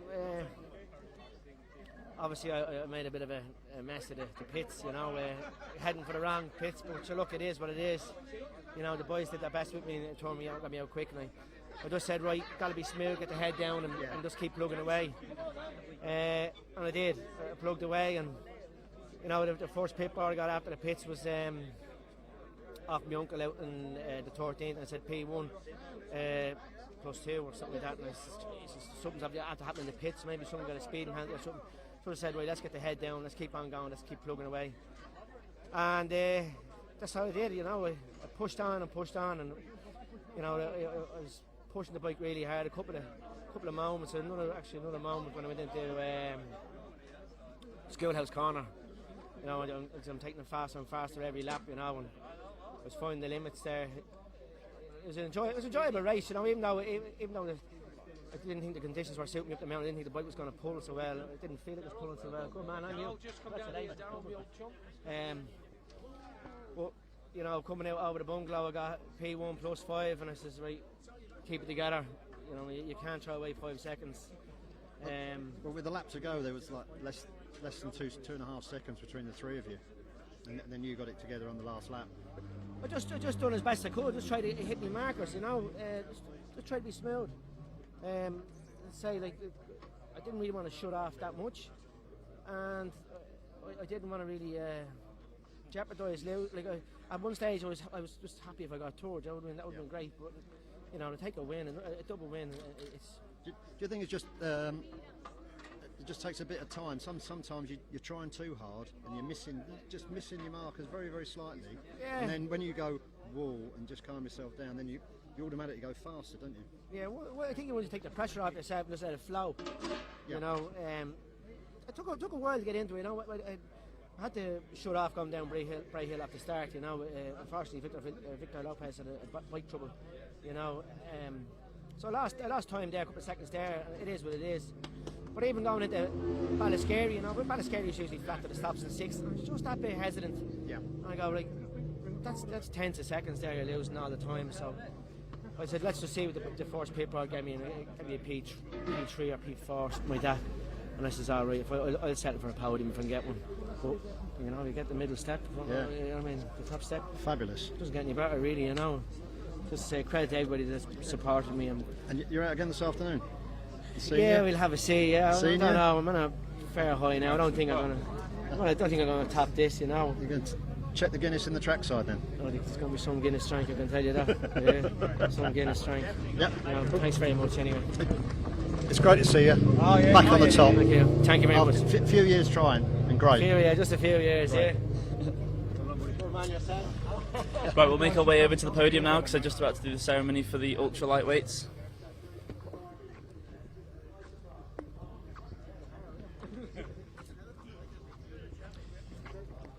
We don't have to interview him; he does himself, doesn't he? He approached this race, to be fair to him. He approached this race, said, "If I win, I win. If I don't, I don't." He approached it in the right mindset, and to finish first you must finish, and he did. Chalky unfortunately retired at the last lap, and he picked up the pieces. Oh, definitely. And so the last lap, he just pulled away. As he was saying, he was a little bit all over the place in the first couple of laps, and as I was saying to him, it's possible you tend to try a little bit too hard, and when you settle down, you just get smoother, and that with smoothness comes the speed. Yeah.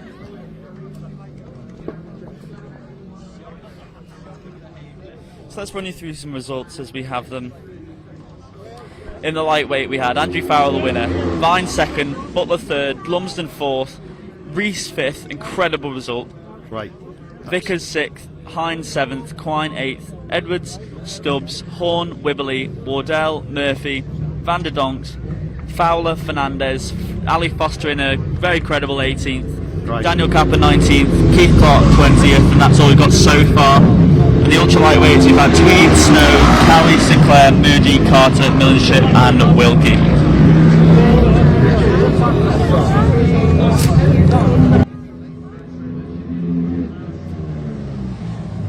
As that's Brian Appleton coming across the line.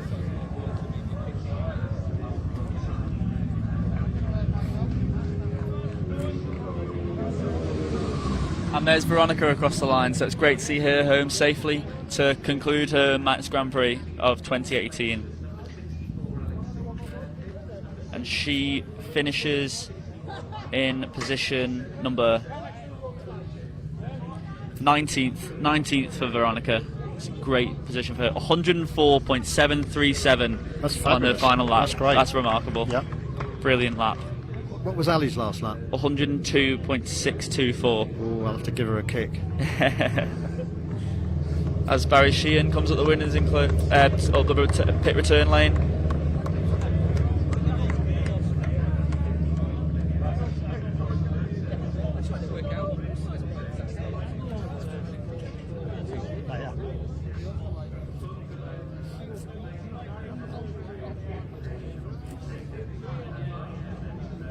Michael Rees, a final lap time of 110.452. He had his sights set on that after the newcomers, and he's got it. And I don't know if that guy can get any happier after the newcomers win. I thought his cheeks were going to fall off. He was smiling so much. Well, if but we he's were gonna be filming, I think delighted. we'd have to use a wide-angle lens, wouldn't we? It's a great shout.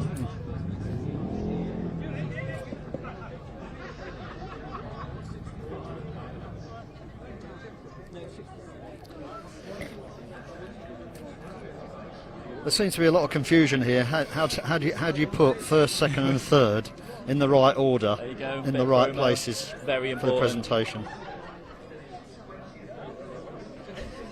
Spot on. The reason for the slight confusion is they're going to have both the presentations together, I think. Or maybe not.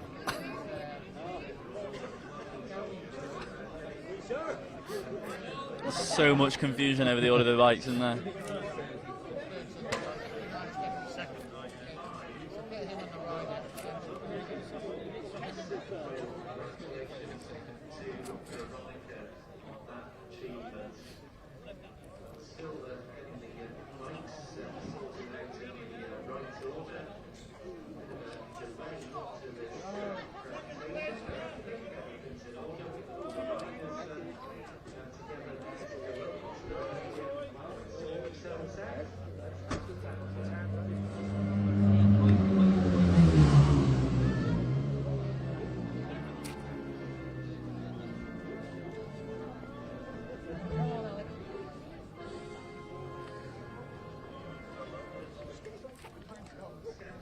Alex Downey, former MHK, trying to sort these boys out.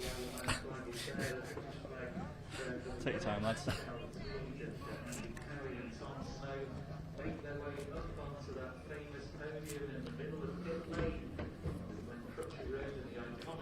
Alex Downey's he's handled more trophies this week than any other person on in the organisation. Here we go. It's nice to see the sun glinting off the top of Tom Snow's head there.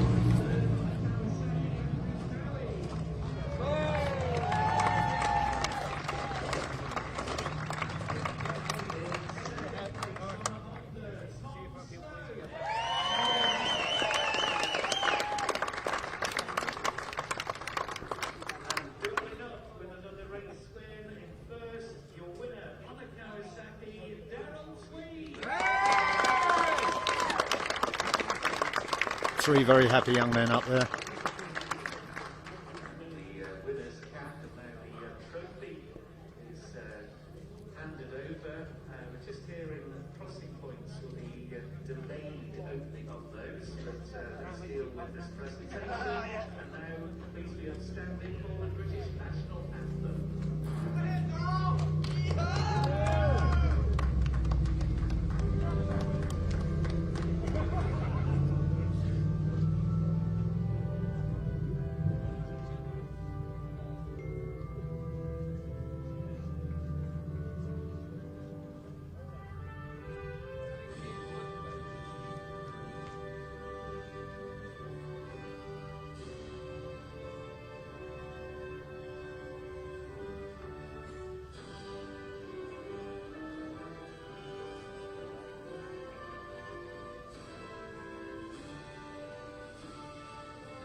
More champagne being wasted there. Awful tradition. What a waste. I've always found it to just give a tokenary shake, a little spurt, and then save the rest of it for the team. We've seen the amount that you consume. You got plenty back at the bus. No, a few years ago, I was lucky enough to be on the top there with on the top step there with the classic bike, and I gave the bottle to my Irish mechanic's wife, who then put it in the awning. And then while we were in recovery mood the next day, about lunchtime, I saw this bottle with about half an inch taken out of the top of it, flat as anything. And I said, "Why didn't you drink it?" She said, "It was yours." And I said, "I gave it to you." So I won't be doing that again. Another waste.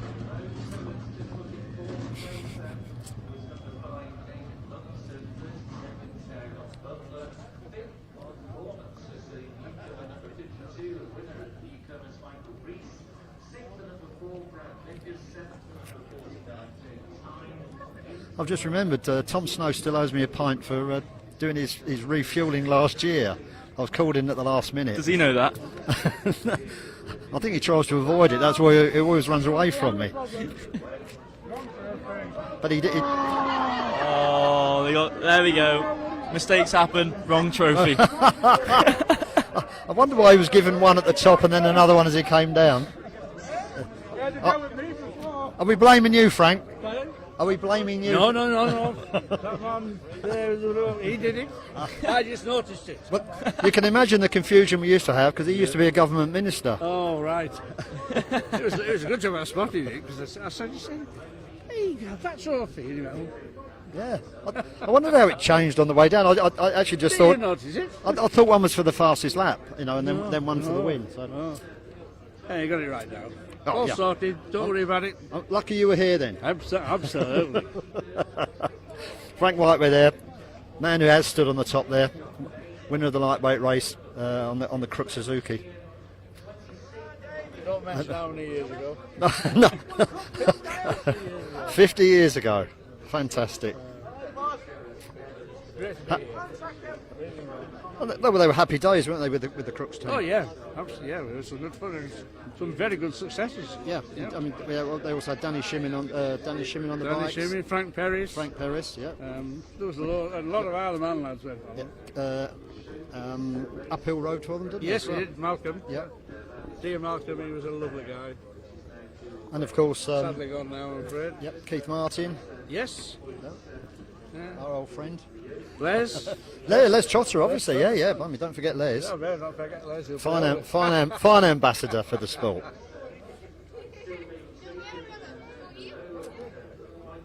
Well, Les doesn't like me live in the same town, so. His wife hasn't been so well, has it? No, she hasn't. She's a lot better now, though. Great, yeah. Well, best wishes to Les and his lovely wife. Yes, yeah. Best wishes. Another one of your trophies. Lloyd Minster there, who's just whizzing all the trophies away. He actually looks after the trophies for Group 4.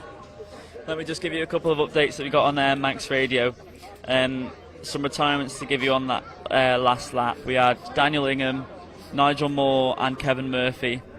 Yoshihiro Kishimoto was off at Sulby Bridge, but rider's okay. And 48 Paul O'Rourke came off at the Bungalow. Rider is conscious and has hand and hip pain, has been flown by Air Med to Nobles Hospital. Just thought I should give you those updates from Manx Radio. We wish them all the best. Well, Yoshimoto did have a bit of a strange line at Bellarf on the lap before, didn't he? Yeah, he did.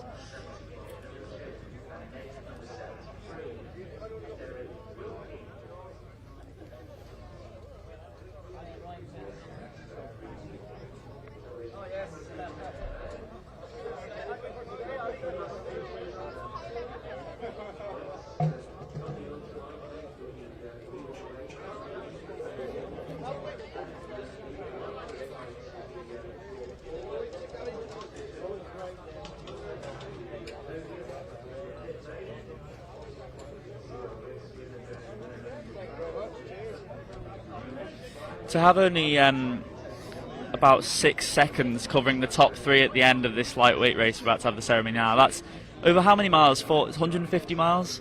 Yeah, 150. 150 miles covered by 6 seconds. Yeah, that's. The standard is unbelievable, especially with the lap record smashed on that lap as well. Yeah, and to be fair, although Chalk obviously shattered the lap record, you've got to say that Andy Farrell's been so close to it on every single lap. Yeah. Very, very consistent. And yeah.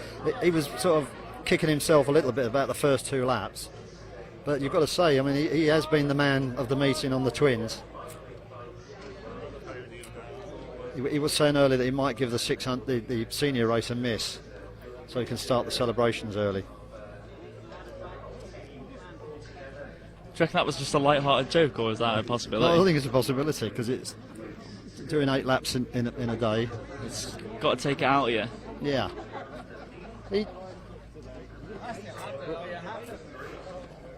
It was great to see Dave Butler up on the podium. So good. So all this week he has been sort of knocking on the door. He has, and he was saying he had so much misfortune throughout practice week. And I think in one of the races he dropped back quite a bit. He didn't mention it, but in the early laps he was right in contention. He was lying in second, maybe third place in the junior. And then he dropped back, didn't he? He dropped right back because his transponder wasn't working initially, so he had no idea where he was.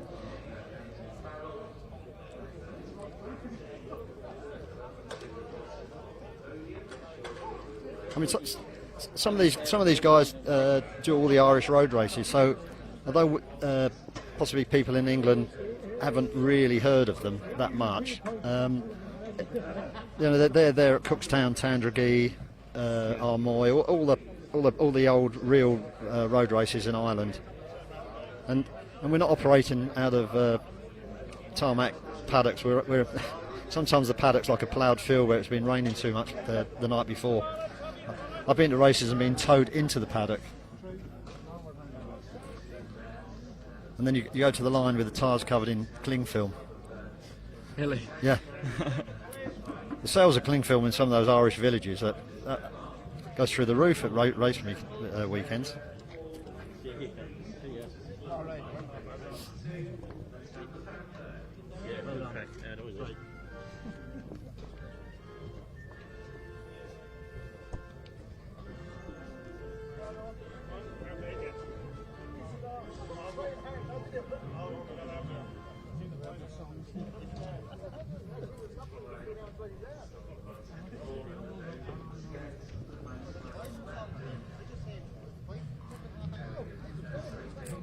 I don't know if the Scoutmaster's been sort of scaring these scouts, but they look very solemn, don't they? Very, very smart and very, very erect on the podium. Very regal.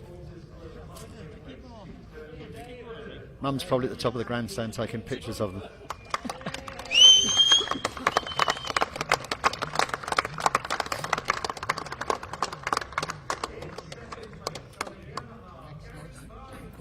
Great to see Frank Perris up there, winner 50 years ago of the lightweight race on the Crook Suzuki.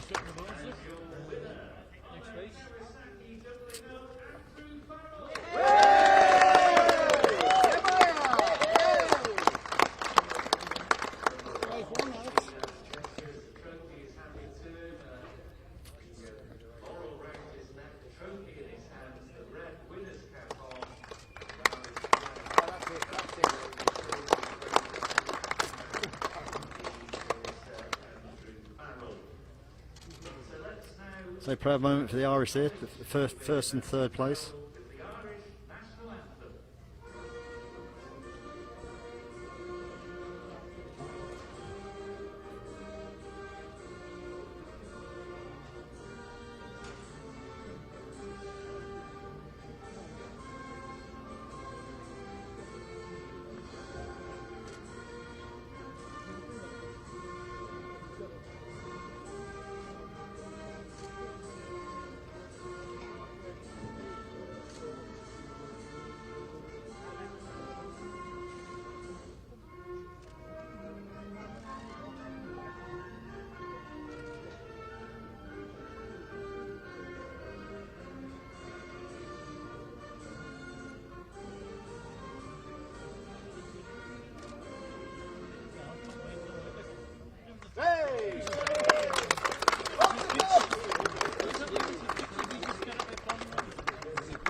Are we?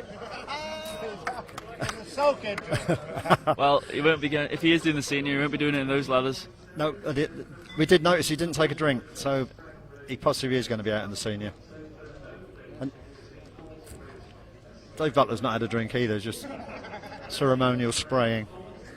It's such a waste. I mean, Andy's saving because you get obviously the much bigger bottle, the Magnum, for winning. So that's for the team. Because although the riders have to do it on their own when they're on the circuit, none of us can do it without the backup team. There's people just hold your stand. There's people make sure your helmet's clean. Just silly things like that. People making sure you eat the correct times. Because when you're busy with bikes and your mind's just concentrating on racing, sometimes you don't eat correctly. Yeah. And you have to have people making sure you eat, drink and things like that. Yeah. Which sounds silly to some people, but it's small things that you cannot go without. That's definite. So there's some of even the small teams. There's half a dozen people there, just ensuring that everything goes to plan. Right, so as we've just seen the ceremony for the lightweight race, the Manx Grand Prix Supporters Club lightweight, ultra lightweight race, winner Andy Farrell of the lightweights and Darryl Tweed of the ultra lightweights. We'll leave you with that, and we'll be back with more action-packed racing live here on at the Manx Grand Prix with the big one. It's the senior Manx Grand Prix, so we'll leave you at that, and we'll be back shortly. Well, if it's as close as that this lightweight race has been, we're in for a fantastic afternoon. We are in for a treat. And the speeds are there, so hopefully there's going to be a few more Tommy Cubs. Let's hope so. Let's hope so.